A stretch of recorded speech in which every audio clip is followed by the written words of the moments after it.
मैं कुछ बड़ी बड़ी बातें करना चाहती हूं देश की राजनीति के बारे में, प्रदेश की राजनीति के बारे में और आपके भविष्य के बारे में। देखिए, पिछली बार मुझे यहां आना था, शायद विधानसभा का चुनाव था, पार्लियामेंट का था, लोकसभा का था। मौसम खराब हो गया, मैं आ नहीं पाई और इसके लिए क्षमा चाहती हूं कि आपने शायद उस समय भी इंतजार किया होगा, लेकिन मैं आ नहीं पाई और शायद हेलीकॉप्टर टेक ऑफ नहीं कर पाया उस समय। लेकिन तब से आज तक काफी चीजें आपने देखी हैं अपने प्रदेश में, खास तौर से, जिससे बहुत स्पष्ट होता है कि देश में दो अलग तरह की राजनीति है और दो अलग तरह की विचारधाराएं हैं और उन दोनों में से आज आपको चुनना है। मैं जब विधानसभा के दौरे कर रही थी यहाँ पे, तो हम आपके प्रदेश के लिए सरकार चुनने की बात कर रहे थे। उस समय हम आपसे कह रहे थे कि प्रदेश में एक सभ्य सरकार, एक सच्ची सरकार होनी चाहिए जो दिन रात आपके लिए काम करे। आपने हमारी सरकार चुनी, हिमाचल में कांग्रेस की सरकार बनी और पिछले 2 सालों में दो ऐसी बड़ी घटनाएं हुई जिन्होंने आपके सामने जो दो सबसे बड़े राजनीतिक दल हैं इस देश के, भाजपा और कांग्रेस, उनकी सच्चाई पेश कर ली। क्या थी ये बड़ी घटनाएं? सबसे पहली चीज तो ये थी कि हमारी सरकार के बनने के कुछ ही महीनों बाद एक भयानक आपदा आई हिमाचल में। 1 दिन के लिए नहीं, 2 दिन के लिए नहीं, हफ्तों के लिए चली। घर बह गए, पाठशालाएं बह गई, लोगों के जीवन एकदम उथल पुथल हो गए, बड़ी बड़ी सड़कें बह गई, परिवार के सदस्य गुजर गए, खूब संकट हुआ, खूब चोट पहुंचा। मैं भी यहां आई थी उस समय, मुझे याद है, यहीं पे शायद यहीं से कुछ ही किलोमीटर दूर एक पाठशाला एकदम पूरी तरह से टूट गया था। हम लोग वहां गए, वहीं मीटिंग की, सारे पत्थर पड़े हुए थे, कुछ बचा ही नहीं था। इसी तरह से शिमला में कई मंदिर भी टूटे। एक मंदिर में हम गए जहां पूरा मंदिर टूट गया था, वहां एक पूरे परिवार के मतलब 6-7 सदस्य गुजर गए। मैं उनके रिश्तेदारों से मिली, इतना दुख झेल रहे थे। हम लोगों ने एक सदस्य खोया। मेरे पिताजी जब शहीद हुए, मैं 19 साल की थी, कितना दुख हुआ था। मैं सोच ही रही थी कि जिसके 5-6 सदस्य गुजर गए, बच्चे बह गए, उन पे क्या बीत रही होगी, किस तरह का दुख झेल रहे होंगे और कैसे आगे बढ़ते हैं, सुबह उठते हैं, क्या सोचते होंगे। मुझे याद है जब हमारे साथ ऐसा हुआ था तो अंधकार ही अंधकार दिखता था। तो इतनी बड़ी आपदा आई, इतने दुख देखे आपने, और इस बीच मैंने आपकी एकजुटता देखी। मनाली गई, रास्ते में सड़क पे कुछ लोग मिले, खड़े हुए थे, कुछ काम कर रहे थे। मैंने पूछा क्या कर रहे हैं? कह रहे थे सड़क बनाने के लिए हम श्रमदान कर रहे हैं। इतनी बड़ी सड़क थी, 6-7 लोग थे। शायद अगर खुद बनाते उस सड़क को तो पता नहीं कितने दिन लगते, लेकिन वो अपना कर रहे थे, जितना कर सकते थे वो उतना कर रहे थे। आस्ते आस्ते थोड़ी सी अपनी भागीदारी राहत के कार्य में वो कर रहे थे। इसी तरह से मैंने गांव-गांव में देखा कैसे लोगों ने एक दूसरे को बचाया। जहां पत्थर गिर गए थे, एक दूसरे को निकाला उन पत्थरों में से, और कैसे आपका पूरा समाज एकजुट हुआ और आपके साथ कांग्रेस के नेता, कांग्रेस के कार्यकर्ता, कांग्रेस के पूरे सारी जो जितने भी मंत्री थे, मुख्यमंत्री जी भी, सब एकजुट हुए और आपने इतनी बड़ी आपदा का सामना किया, दृढ़ता से किया, एकदम पूरी शक्ति से किया और मजबूती से किया। चाहे कितनी भी दुख आप झेल रहे थे, लेकिन आप खड़े रहे। ये भी मैंने देखा और सीखा आपके समाज के बारे में, हिमाचल प्रदेश के बारे में। उस समय जब मैं कह रही हूं कि आपने दोनों बड़े दलों की सच्चाई देखने वाली 2 घटनाएं देखी, इस घटना को क्यों गिन रही हूं? क्योंकि जब ये घटना हुई, ये आपदा आई, तो मुझे याद है मैंने सुक्खू जी को फोन किया, फोन ही नहीं मिला। पता किया कि कहाँ है सुक्खू जी। सुक्खू जी जमीन पे आ गए थे, नीचे आ गए थे, आपके पास थे। रात रात तक बाहर राहत पहुंचाने का काम कर रहे थे। जहां पर्यटक फंसे हुए थे उनको वहां से निकालने की कोशिश हो रही थी। और सिर्फ वो नहीं, हमारे सभी मंत्री जुट गए थे, सभी राहत के कार्यों में व्यस्त थे। कोई किसी गांव में जा रहा था, कोई कहीं जा रहा था, और हमारे सारे पूरी पार्टी आपके साथ एकजुट हुई और आपके साथ मजबूती से कंधे लगाकर आपदा के खिलाफ आप मतलब लड़े और खड़े रहे। दूसरी तरफ भाजपा के नेता जो कुछ ही महीनों पहले हर गांव में, हर जिले में पहुंच गए थे, बड़ी बड़ी मीटिंग कर लिए थे, आपसे तमाम वादे भी कर लिए थे, वो आ नहीं पाए। एक भी आपके बीच में नहीं आया। प्रधानमंत्री जी यहां आए थे चुनाव के समय कुछ ही महीनों पहले, उन्होंने बड़ी बड़ी बातें की, कहा कि हिमाचल उनका परिवार है, उनका दूसरा घर है, लेकिन आपदा के समय उन्होंने चेहरा ही नहीं दिखाया। चलिए छोड़िए, अगर आना नहीं चाहते थे तो राहत तो भेज देते हैं। एक मांग थी हमारी सरकार की कि इसको राष्ट्र आपदा घोषित कर दो ताकि केंद्र की तरफ से राहत आ सके। जो केंद्र की राशि है उसमें से हमें मिले, जैसे दूसरे प्रदेशों को मिलती है। जब जब बड़ी आपदा आती है उसको राष्ट्र आपदा घोषित किया जाता है, और जहां जहां प्रदेश की सरकार है वहां केंद्र की सरकार की तरफ से भी राशि आती है। क्या हुआ? क्योंकि यहाँ कांग्रेस की सरकार है और शुरू से ये नहीं चाहते थे कि कांग्रेस की सरकार बने, शुरू से इस सरकार को किसी न किसी तरह से गिराने की साजिश रच रहे थे, उन्होंने राशि नहीं भेजी। तो आपकी आपदा के समय भी, दुख के समय भी, शोक के समय भी इनको सिर्फ राजनीति सूझ रही थी कि अगर हम केंद्र से राशि नहीं भेजेंगे वहां राहत नहीं पहुंचेगी ठीक ढंग से, लोग कांग्रेस की सरकार से नाराज होंगे। यही इनकी मानसिकता थी उस समय, जिस समय आप इतनी बड़ी संकट झेल रहे थे। तो इससे इनकी असलियत आपके सामने आ गई। इसका मतलब है कि जितनी भी बातें हो रही थी मंच पे कि परिवार के सदस्य जैसे हैं, कि प्रदेश दूसरा घर है, सब खोखली बातें थी, सब हल्की बातें थी, इनमें वजन ही नहीं था। क्योंकि जब समय आया तो जब संकट आया तो न वो पहुंचे और ना उनकी मदद पहुंची। जितनी भी राहत पूरे हिमाचल की जनता को मिली, कांग्रेस की हिमाचल प्रदेश की जो सरकार है उसकी तरफ से मिली। और मैं ये नहीं कह रही हूं कि ये कोई बड़ी बात है, आप ताली बजा रहे हैं, और कई लोगों ने मंच पे भी कहा कि ये मिला, वो दिया, ये किया। तो मेरी थोड़ी सी अलग सी सोच है कि मुझे नहीं लगता कि इसमें कोई खासियत है। ये तो आपकी संपत्ति है। देश की संपत्ति, प्रदेश की संपत्ति किसकी होती है? जनता की होती है। तो संकट के समय अगर वो संपत्ति आपको मिल रही है तो इसमें कोई खास बात नहीं है। ये हमारा कर्तव्य था और मुझे बहुत गर्व है कि यहाँ बैठे सभी नेताओं को यह एहसास है कि ये हमारा कर्तव्य है, हमने निभाया। कि सभी नेताओं को यह एहसास है, कांग्रेस पार्टी के एक एक नेता को, कि जनता सर्वोपरि है। जब देश की संपत्ति की बात होती है तो ये जनता की संपत्ति है। आपदा आती है ये जनता को मिलनी चाहिए, संकट आता है जनता को मिलनी चाहिए। और इसी तरह से हमारा कर्तव्य था कि जब दुख हो रहा है, संकट है, हम आए। कोई बड़ी बात नहीं है, ये नेता का कर्तव्य होता है। यही मेरे पूर्वजों ने मुझे सिखाया, यही आपकी सभ्यता है। आपने खुद दिखाया ये।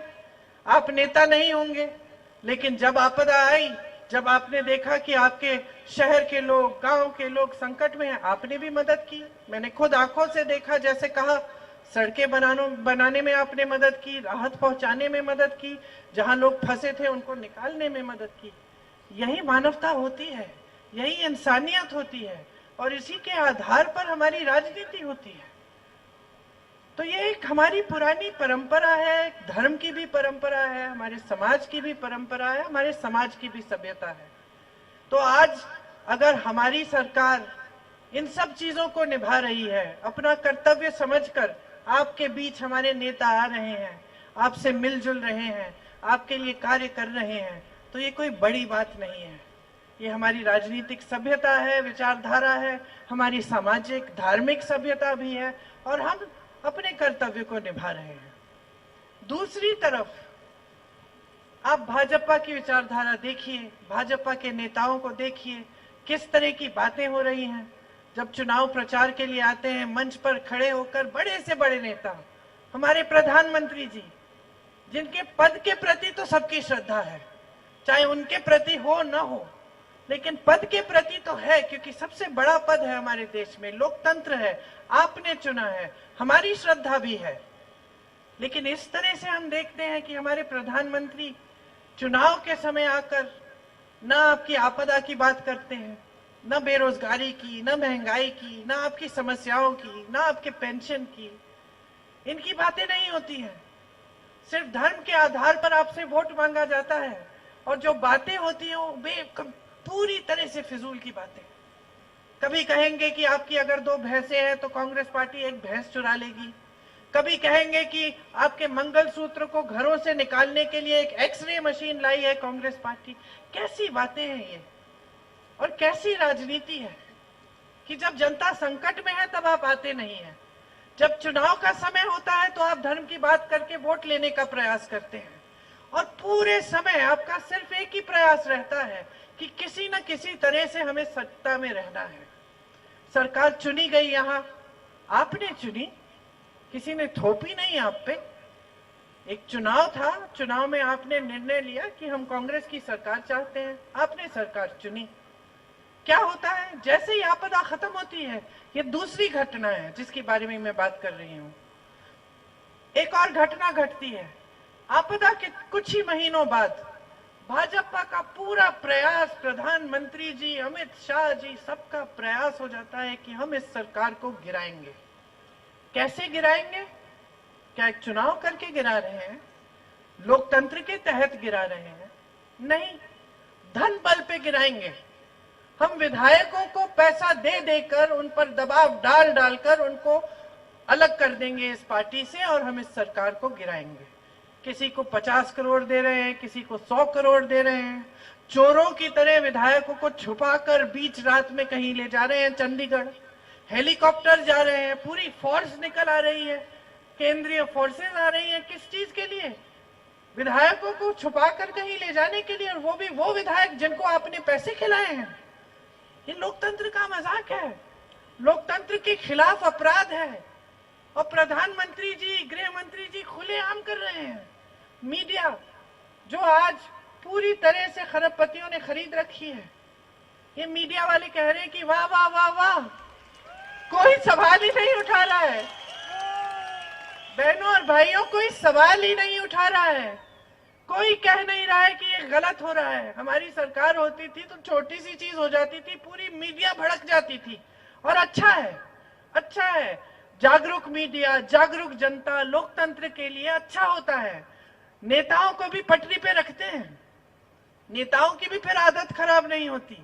नेता भी जानता है कि मैं जवाबदेह हूं, कुछ गड़बड़ करूंगा तो जनता पूछेगी, मीडिया पूछेगी। लेकिन आज ये परिस्थिति कि आप सरकार चुरा रहे हैं, आप घूस दे रहे हैं खुलेआम, आप लोकतंत्र का एकदम पूरी तरह से सफाया कर रहे हैं और मीडिया आपकी वाहवाही कर रही है, कोई सवाल नहीं उठा रहा है और हम सब चुपचाप देखें। तो फिर आपने चुनाव क्यों कराया? फिर बार बार हम चुनाव क्यों करते हैं? अब आप सोचिए, 6 जगह उपचुनाव हो रहा है, क्या इसमें पैसा नहीं खर्च रहे हैं? कहां से आ रहा है ये पैसा? ये देश की संपत्ति है, आपकी संपत्ति है। वही संपत्ति जिसको ओपीएस में जाना चाहिए, वही संपत्ति जो 1500 रुपए हम हर महीने जो बहनों के खातों में डालने की बात करते हैं, वही संपत्ति है। वही संपत्ति जिससे सरकारी कारखाने मजबूत होने चाहिए।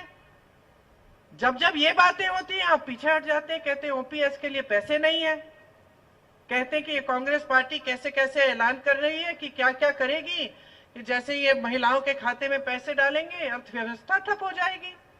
लेकिन जब आपको उपचुनाव कराने हैं अपनी मनमानी के लिए, तब पैसे हैं आपके पास।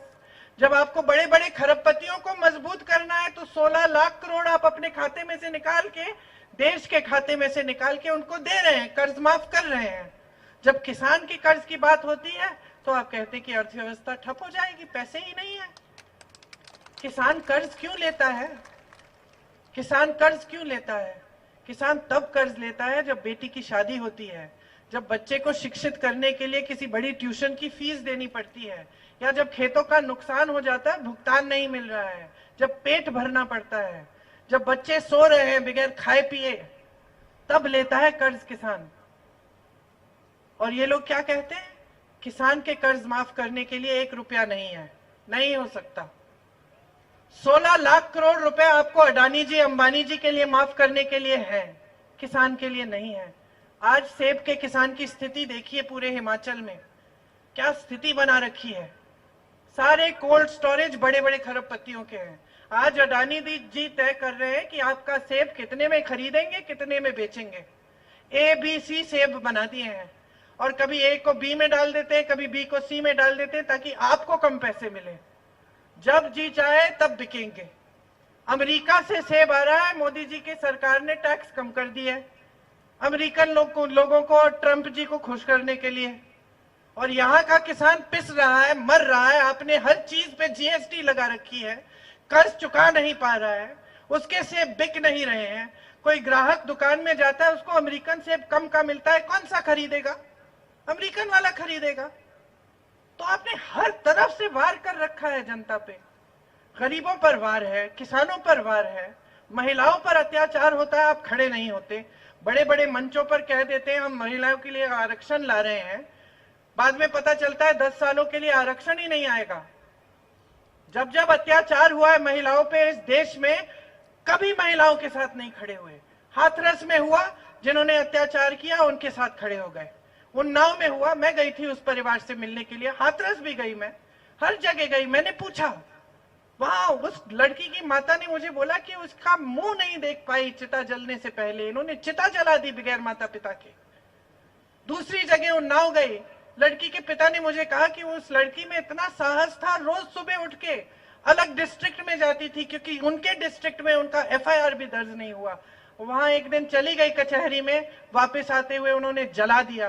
किलोमीटर चली, जलते जलते कोई नहीं आया उनकी मदद करने के लिए।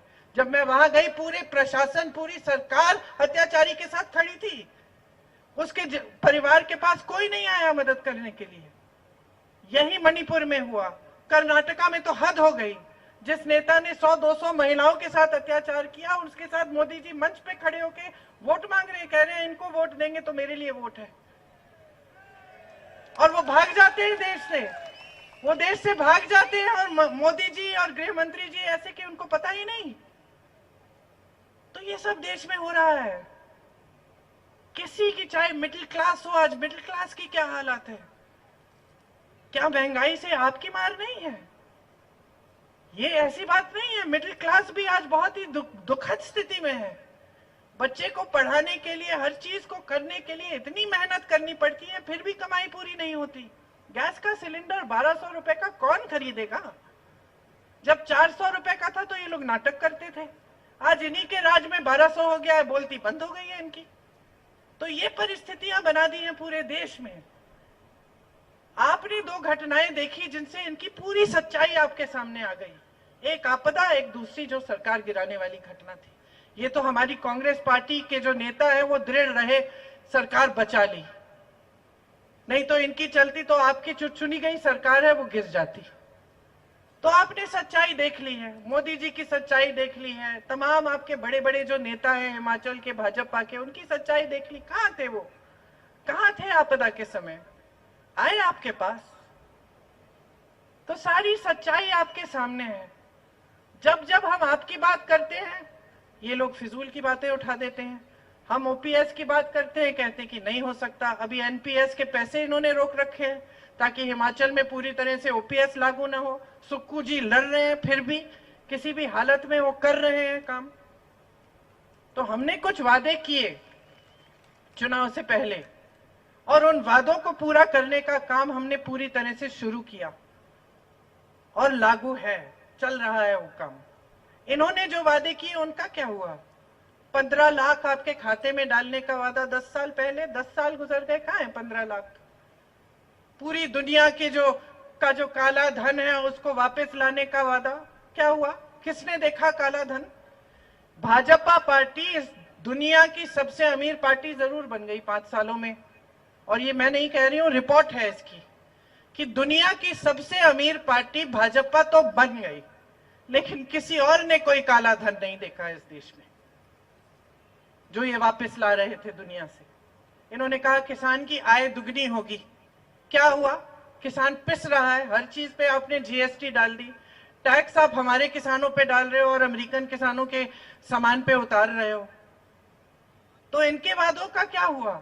एक वादा पूरा नहीं हुआ, सिर्फ बड़ी बड़ी बातें, बड़े बड़े इवेंट बाजी, महलों में दिखते हैं सेठों के साथ मोदी जी, बड़े बड़े मंचों पे दिखते हैं या रोड शो पे दिखते हैं, इतनी दूर से यूं यूं हाथ हिला रहे हैं, जनता उधर है, इधर से उधर तक सिक्योरिटी के कर्मी हैं सारे, और उधर जनता दूर से यूं यूं हाथ हिला रही है, मोदी जी हाथ हिला रहे हैं जैसे यहाँ रोहतांग के टनल में हिलाया था, कोई खड़ा नहीं है, हाथ हिला रहे हैं।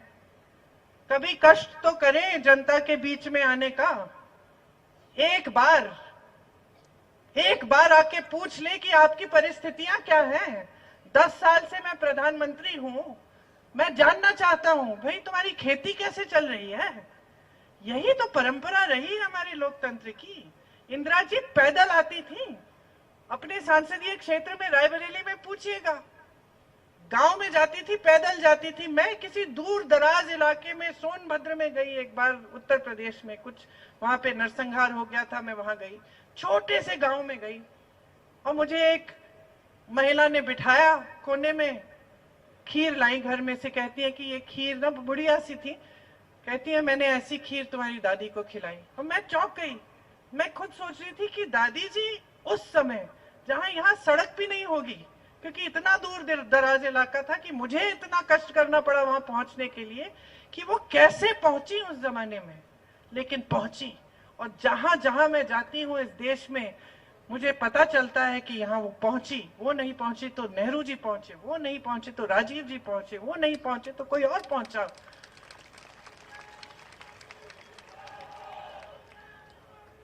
लेकिन आज जो परिस्थिति बन गई है उसमें हमारे प्रधानमंत्री जी ये सोचते हैं कि उनको अपनी गाड़ी से उतरकर आपसे मिलने की जरूरत ही नहीं है। वो सोचते हैं कि उनको अपने कार्य की गिनती भी नहीं सुनानी है आपको। हम लोग वोट लेने जाते थे, पिताजी के लिए प्रचार करते थे अमेठी में, तो पिताजी कहते थे, हम पूछते थे कि पिताजी क्या बोले, छोटे से थे, कहते हैं बोलो कि मैंने क्या काम किया है और क्या हम करने जा रहे हैं। हमें सिखाते थे कि ये किया है, ये किया है, ये किया है। हम बच्चे थे। ये हमारी राजनीतिक परंपरा है कांग्रेस की। और आज प्रधानमंत्री जी को लगता है कि 10 साल से हम सत्ता में हैं, भाई जनता को कुछ बताने की जरूरत नहीं है। जनता को इतना कह देते हैं कि आपके भैंस चुराए जाएंगे, आपके मंगलसूत्र चुराए जाएंगे, आपकी सारी संपत्ति कांग्रेस उठा के किसी और समुदाय को दे देगी और इसी में हमें वोट मिल जाएगा, फिर से नैया पार और फिर से 5 साल सत्ता। अपमान है जनता का, अपमान है लोकतंत्र का। नकार रहे हैं आपको, आपकी इतनी बड़ी समस्याएं हैं, कोई पूछने वाला नहीं है। किसान आंदोलन करता है, महीनों के लिए दिल्ली के बाहर बैठता है, रो रहा है, आप क्या करते हैं? बिजली बंद कर देते हैं, पानी बंद कर देते हैं और उसको देशद्रोही कहते हैं, आतंकवादी कहते हैं, खालिस्तानी कहते हैं। उसकी सुनवाई नहीं करते। लाखों किसान बैठे हुए हैं, आप सब ने देखा, हम सब ने देखा ये होते हुए। मैंने तो यूपी में देखा है कि सरकारी कर्मचारी, मेरी बहनें आंदोलन कर रही थी, चुपचाप पार्क में बैठी आंदोलन कर रही थी कि हमारा मानदेय बढ़ा दीजिए। अध्यापिका थी सारी। पुलिस ने उनको पीटा, घसीट के ले गए, जेल में डाल दिया और उन पे रासुका कानून डाल दिया, देशद्रोही का दर्जा दे दिया। ये हो रहा है आज अपने देश में। नौजवान तमाम बेरोजगार हैं। 70 करोड़ नौजवान बेरोजगार हैं हमारे देश में आज। 45 सालों में इतनी बेरोजगारी इस देश ने नहीं देखी जितनी आज देख रहे हैं। और मोदी जी का क्या जवाब है? अग्निवीर। मोदी जी अग्निवीर जैसी स्कीम लाते हैं कि सेना में भी जो भर्ती होने जा रहा है, जो देश के लिए शहीद होने जा रहा है, वो भी 4 साल के लिए जाए और वापस आएगा तो बेरोजगार होगा। और भगवान ना करे शहीद हो जाए देश के लिए, तो उसको शहादत का पेंशन नहीं मिलेगा, उसके माता पिता को पेंशन नहीं मिलेगा। हमने 1 रैंक 1 पेंशन की बात की, मोदी जी ने क्या कहा, 1 रैंक अलग अलग पेंशन। आज सेना में किसी का हाथ कट जाए, किसी का पांव कट जाए किसी वजह से, जंग में घर आएगा, उसको पेंशन नहीं मिलेगा डिसेबिलिटी का, वो भी काट दिया है। तो किसके लिए काम कर रहे हैं? सिर्फ अडानी जी अंबानी जी के लिए? सिर्फ बड़े बड़े खरबपतियों के लिए सारी नीतियां बन रही हैं? देश की सारी संपत्ति सिर्फ उनके लिए? देश के हवाई अड्डे, बंदरगाह, कोयले के खदान, सब कुछ उनको दे दिए, और बदले में क्या मिला? उन्होंने मीडिया खरीदी आपके लिए, तो मीडिया चुप रहती है, आप कुछ भी करते हैं। उन्होंने संपत्ति दी आपकी पार्टी को, आपकी पार्टी दुनिया की सबसे अमीर पार्टी बन गई है, और देश का क्या होगा इस तरह?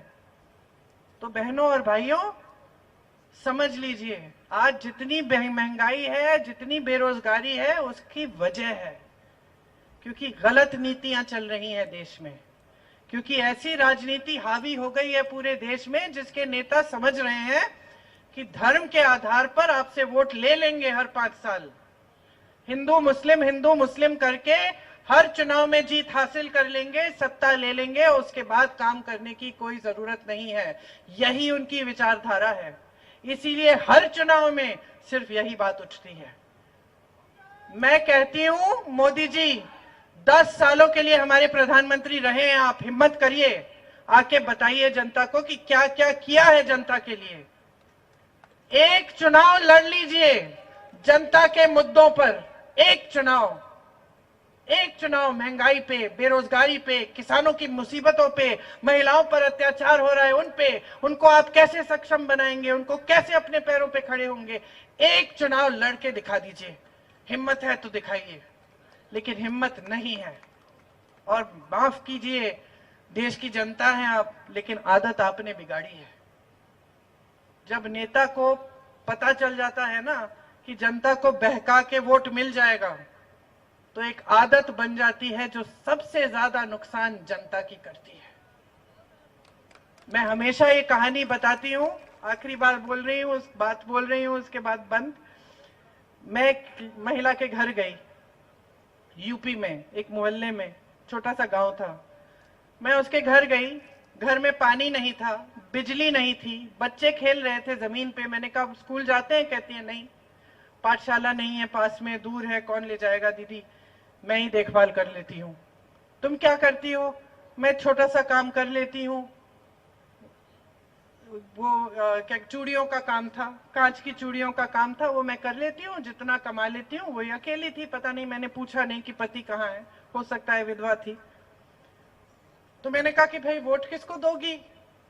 तो कहती है वोट तो विधायक को दूंगी। मैंने कहा क्यों? अभी तो आप कह रही थी कि कुछ नहीं है, पानी नहीं है, बिजली नहीं है, सड़क भी टूटी पड़ी हुई है, बच्चों के लिए पाठशाला नहीं है, क्यों दोगी वोट? कहती है हमें शर्मिंदा हुई थोड़ी, फिर कहती है कि दीदी भगवान के नाम पे वचन दिलवाया है। तो मैंने कहा भगवान के नाम पे किसने वचन दिलवाया? वो विधायक जी आए थे। कब आए थे? चुनाव के समय। पहले आए? नहीं आए। तो मुझे तो गुस्सा चढ़ गया। मैंने बिठाया, उसको समझाया कि ये क्या बात हुई, तुम्हारे लिए कुछ काम नहीं किया है इसने, और फिर से वोट तुम इसलिए दे रही हो कि तुमसे वचन खिलवा दिया कि भगवान के नाम पे, और तुम सोच रही हो कि धार्मिक व्यक्ति है। तो भगवान ने क्या सिखाया हमें? हमारे हिंदू धर्म ने क्या सिखाया हमें? धर्म क्या होता है? सच्चाई, सेवा, एक दूसरे के प्रति प्रेम। तो अगर विधायक अपना कर्तव्य नहीं निभा रहा है, जो कर्म उसको करना चाहिए वो नहीं कर रहा है, और आप बार बार धर्म के नाम पर उसको वोट दे रही हैं, तो वो तो समझ गया है ना कि उसको काम करने की जरूरत नहीं है।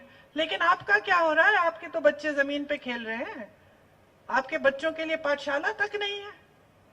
तो समझिए मेरी बात, और मैं यही बात आप सबको कहूंगी कि आप समझदार हो, आप में विवेक है, देश की जनता हो, देश को बनाया है आपने, देश के किसान हो जिन्होंने इस देश की धरती को सींचा है अपने पसीने से, कर्मचारी हो, दिन रात काम किया है, सेवा की है।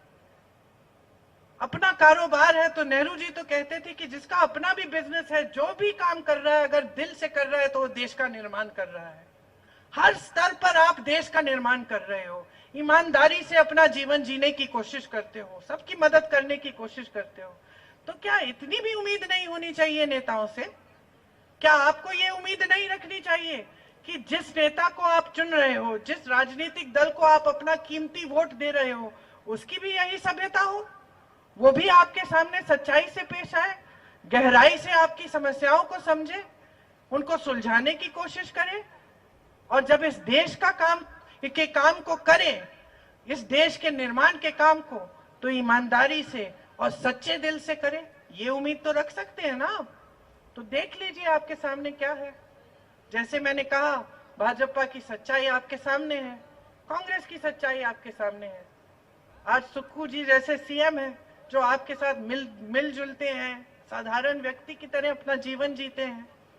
जितने मंच पे नेता हैं, कोई अहंकारी नहीं है, कोई ये नहीं कहता कि बड़ा एहसान कर दिया आपके लिए, कि आपके लिए कुछ काम कर दिया है। यहाँ तमाम जो चीजें बनी है आपने गिनाई, आईआईटी, आईआईएम, बड़ी बड़ी जो चीजें मेरे पास है पूरी सूची, यहाँ आईआईटी मंडी, आईआईएम सिरमौर, यहाँ सुंदरनगर में medical college, engineering college, Kiratpur और मनाली का जो 4 लेन का प्रोजेक्ट की शुरुआत भी कांग्रेस ने की, ये रोहतांग पास जिसका शिलान्यास सोनिया जी ने किया, लेकिन मोदी जी ने उनकी नेम प्लेट निकाल दी। अगर मोदी जी को इन बातों से खुशी है तो अच्छा है, हमें कोई फर्क नहीं पड़ता। सोनिया जी को कोई फर्क नहीं पड़ा कि सोनिया जी का नाम नहीं है, उनको तो इसी बात से फर्क पड़ता है कि आपके लिए कोई सुविधा बन गई है, किसी का नाम हो उस पे। तो आप समझ लीजिए, चुनाव अब काफी महीनों से चल रहा है, अब आखिरी चरण है। 2 दिनों में सारा प्रचार, कल सारा प्रचार बंद हो जाएगा। 1 तारीख को आप अपना वोट डालने जाएंगे, तो जरा गहराई से सोचिए।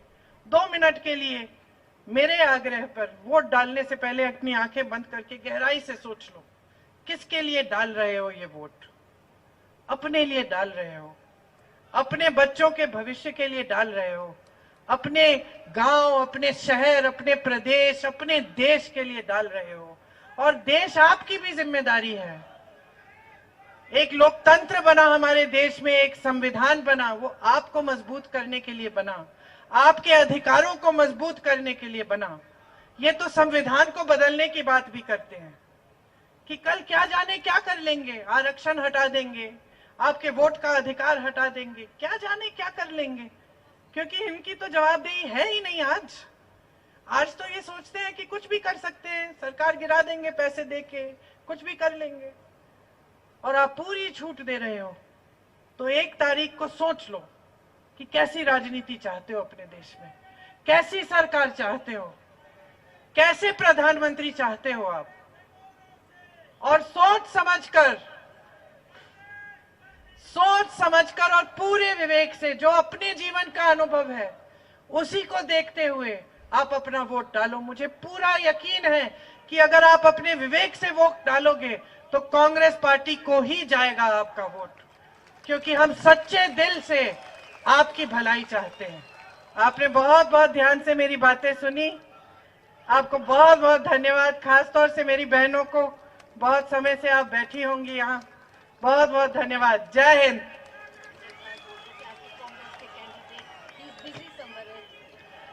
यहाँ के जो प्रत्याशी हैं कांग्रेस के, उनसे मैं अभी मिलके आई, दूसरी मीटिंग में थे, तो उनको वो आप सब जानते हैं कि कौन है। आप उनको भारी से भारी बहुमत से जिताइए, ताकि वो संसद में आपका प्रतिनिधित्व कर पाए और हम सब आपकी भलाई के लिए काम कर पाए। धन्यवाद। जय हिंद।